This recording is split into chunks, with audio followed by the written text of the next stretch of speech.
Vamos chamar então para conversar sobre todo esse cenário e toda essa expectativa com o Gabriel Barros, economista-chefe da RX Investimentos.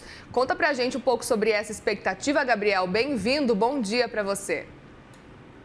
Bom dia, Manuel. Obrigado pelo convite. Sempre um prazer conversar com você. Prazer é nosso Não, em te receber. E, desculpa, aproveito para fazer a pergunta, porque eu já até me antecipei aqui diante de todos esses dados aqui, mas eu queria muito saber a sua avaliação e como que a gente chegou até aqui com essa percepção. Porque eu queria lembrar, Gabriel, especificamente a última reunião de junho e o cenário era completamente diferente. A gente viu dificuldade da comunicação por parte do Banco Central, uma dúvida até com relação a se era realmente o momento para um corte aí de juros de 0,25 e a gente chega um mês depois com um cenário meio diferente, está meio que pacificado, está precificado também o fato de que vai ter esse corte. O que mudou de um mês para cá para a gente chegar nesse cenário agora, Gabriel? É verdade. Então, eu diria que as principais mudanças você inclusive, já abordou. Foram os dados de atividade econômica e de inflação, né? Os dados vieram melhores, né? Os dados de inflação, não só o headline, mas os núcleos de inflação vieram melhores, já.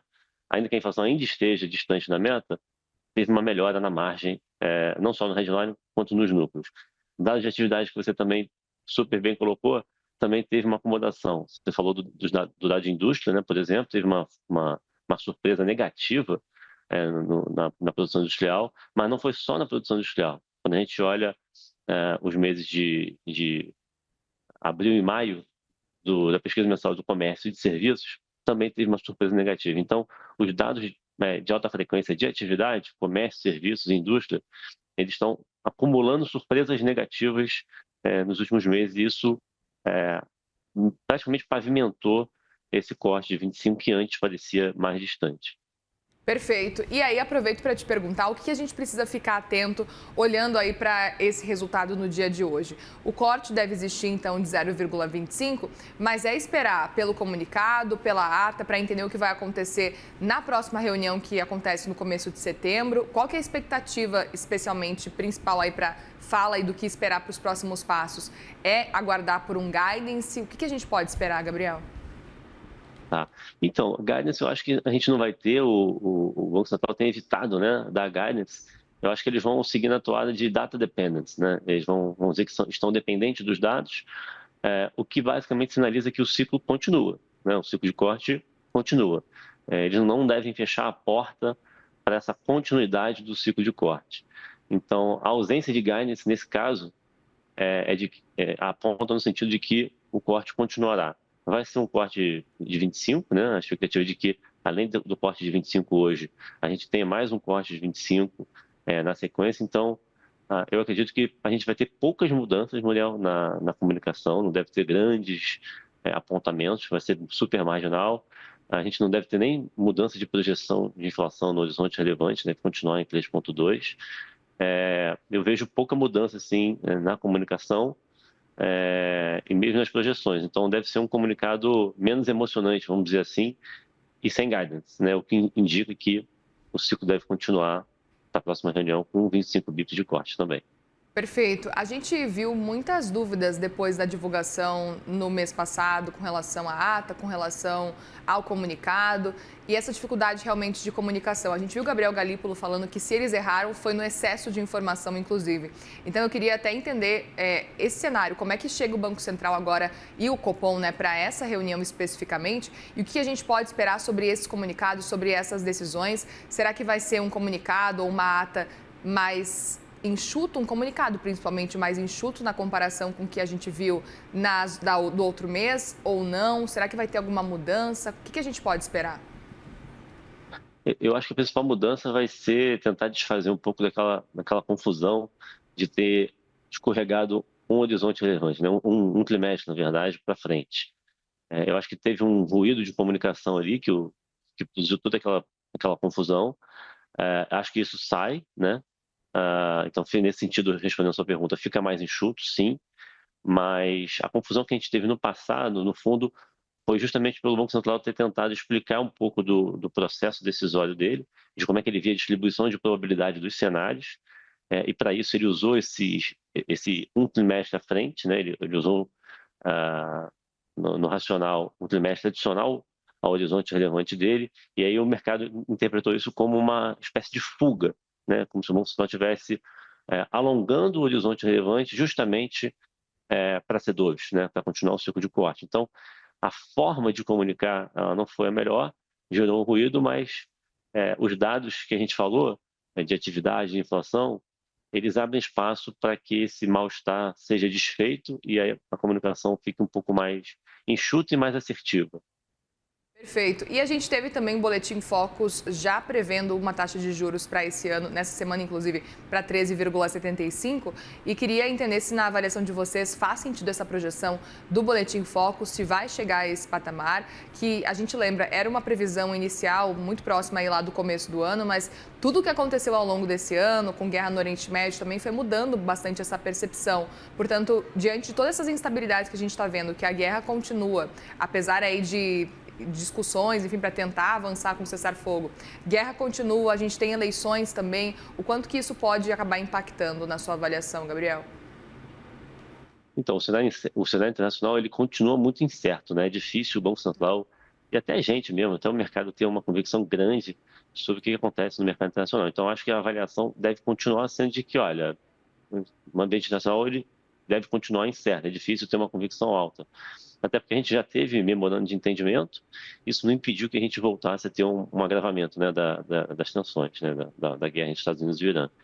Então, acho que continua incerto, ainda que na margem, né, a gente for olhar no curto prazo, tenha melhorado.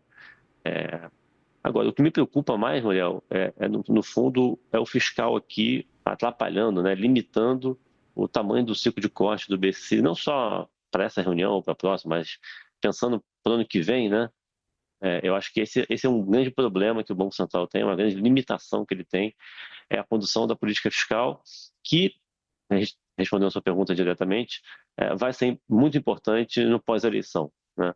Até a eleição, eu acredito que o Banco Central consegue entregar o corte de 25 hoje, mais um corte de 25, a gente já tinha esse cenário, de seria que terminar o de 7,5 há alguns meses atrás, então para a gente não mudou muita coisa, enquanto o mercado estava mais rocks, né, estava mais duro, a gente estava mais doves nesse sentido, achando que o Banco Central entregaria uma Selic terminal de 13,75, que é o que ficou precificado agora.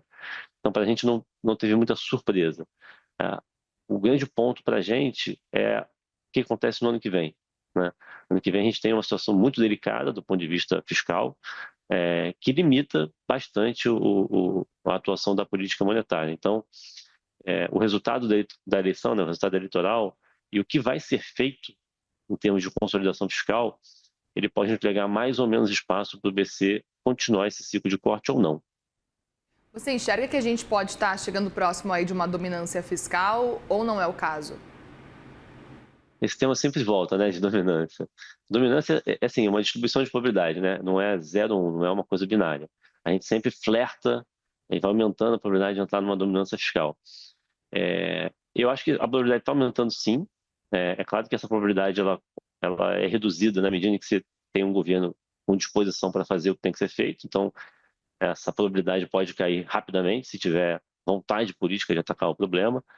Mas se a gente for olhar os dados, dá para dizer que sim, a gente está dando passos, né? A gente está aumentando sim a probabilidade de entrar numa dominância fiscal. O quadro fiscal é muito delicado, é muito grave. Ele é pior do que foi no passado, Muriel, porque a gente já aumentou a carga tributária em 2 pontos percentuais do PIB, né? O ex-ministro da Fazenda, o Fernando Haddad, se teve uma coisa que foi bem sucedida foi na recomposição de receita, né? No aumento de carga tributária, que foi da ordem de 2 pontos percentuais do PIB, foi bastante. E apesar desse aumento de carga tributária, isso não entregou um resultado primário melhor, na mesma magnitude, tampouco uma dívida, uma trajetória mais benigna. Né?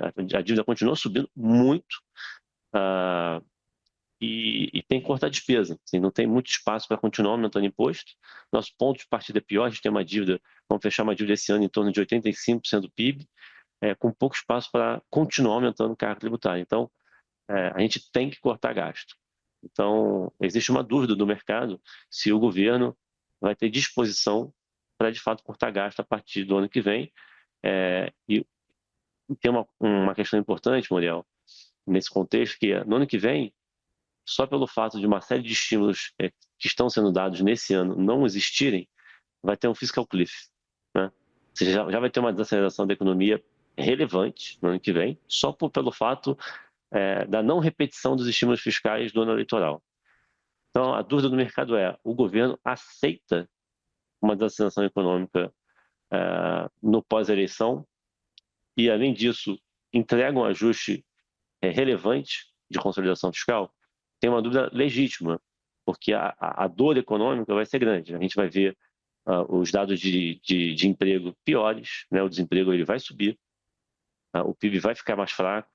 Então, existe uma dúvida se o governo aguenta, se o governo aceita essa dor de curto prazo para entregar um médio e longo prazo mais organizado.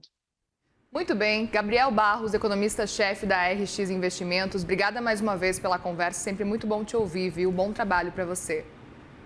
Obrigado, sempre um prazer conversar com vocês. Obrigada.